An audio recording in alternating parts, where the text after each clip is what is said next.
Hello folks, LA Little here today, and it is a Sunday morning, 9:21. And what I'm going to do today is I'm going to talk about some secondary indicators and some primary indicators and show you that even though these secondary indicators keep telling us that, man, we need to be careful, the primary indicators are giving no clue. When they do, you're going to want to move, and you're probably going to want to move fast. So let's get into this.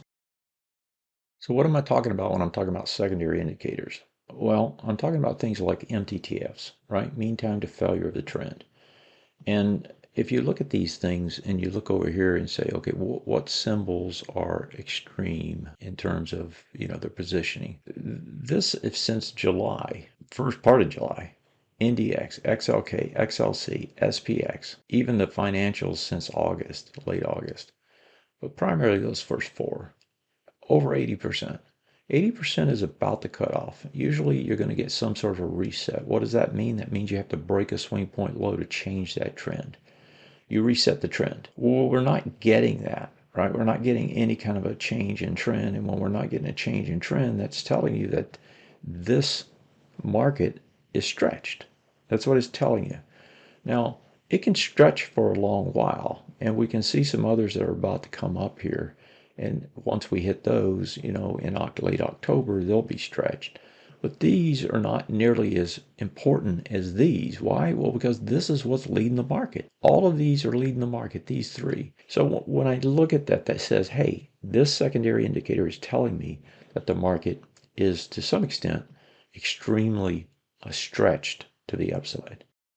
Now, if we continue on and we look down here, we don't see that stretch. Matter of fact, this is telling us on a weekly that we could go a long way before these are going to get stretched, right? They're relatively young. This is next year. We've got some sideways here, but these sideways could go bullish. They don't have to go bearish, right? We've got some bearish ones that need to change.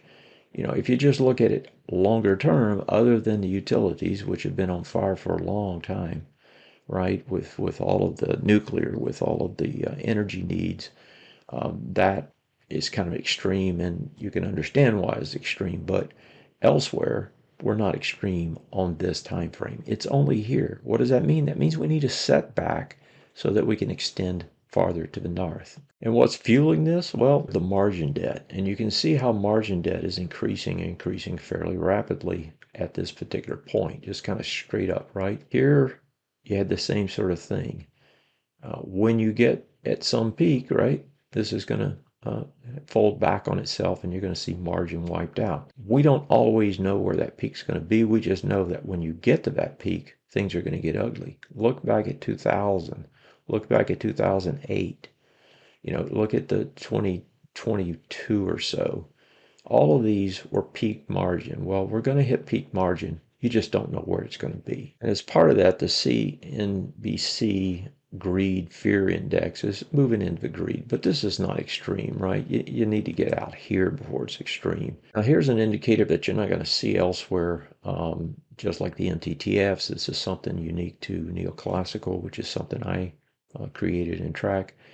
And this is the daily cap weighted index of the S&P 500, right? So you're looking at those trends that are bullish, those trends that are bearish, and you're looking at them on a weighted basis for all the S&P stocks. And then you're looking at price, which is this dotted line of the S&P 500. Now, what I want you to notice is that when you get divergence, and what I mean by divergence is price goes up, whereas the number of stocks that are trending higher does not. Matter of fact, it starts to fall, which is what's happening right now. When that happens, when that divergence happens, you usually get a correction. You had a divergence here where price was going up, right? And it didn't include more and more stocks, and you got a hefty correction. If we look back at any of these cases, right, we can find, for example, here, this is divergent, where price goes up, and we don't get that, and you get a little correction. Well, we're at that spot again, right, where we're probably going to get some sort of a pullback. How deep, how far, this doesn't tell you that. It just tells you you're near that point where that's going to happen. But we do know things are getting stretched. If we look here at the S&P 500, these are the primary indicators. There's no indication here whatsoever that this thing is ready to come back in. In fact, there's every indication that it wants to go higher still. If you look at the ABCD structures, they're all in play. You got another one at 68, you got another one at 69. These are short and intermediate terms. So we could go up and clip these before we get any kind of a decent setback. That's another, what is that, 300 points almost, another 5% to the top side. You're extreme here, as we were just talking about, right, on the MTTFs, but you're not extreme here. You're certainly not extreme on this time frame. So, what we're saying is that price is not confirming at all. What you need is some sort of a topping, pattern like this, right, where you go sideways and you get a bearish engulfing.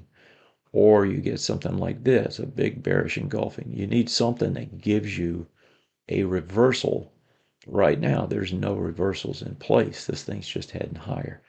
I'm sure one will come, but it's not there yet. And we don't see it anywhere. We don't see it on the S&P. Don't see it on the NDX. In fact, we see the same sort of thing on the NDX where everything is in play. Right? These are all confirmed and moving to the upside. Same thing on the NASDAQ, still moving to the upside. And now we have the small caps doing the same thing, right? Everything's taken the huge run off the April lows. And other than once or twice, everything is pretty much just pushed straight up. So what's the moral of the story here? The moral is market wants to move higher. Has been, continues to do the same, right? It's on that path trajectory. We need a signal, right, on price and volume potentially to tell us that we've got the topping pattern that's going to give us some sort of a deeper retrace. We don't have it. When we do get it, you're going to want to take some of those high flyers off the table. Right now, they're going up like crazy. Things we've talked about in the Discord trading room, R&R, for example. That thing's up 40, 50% in 2 weeks. I could just go down the list. We've talked about a number of them, and I'm sure you see them elsewhere as well. Right now, everything's hopping. That's because things are getting pushed, and they're getting pushed hard. It will stop. You got to be ready for that stoppage. You keep pushing with it. Maybe you're clipping a little bit as you go here, but you got to be able to get out of these things. You got to do so decisively when this market turns, and it will turn at some point. We all know that. Have a good one. See you next time.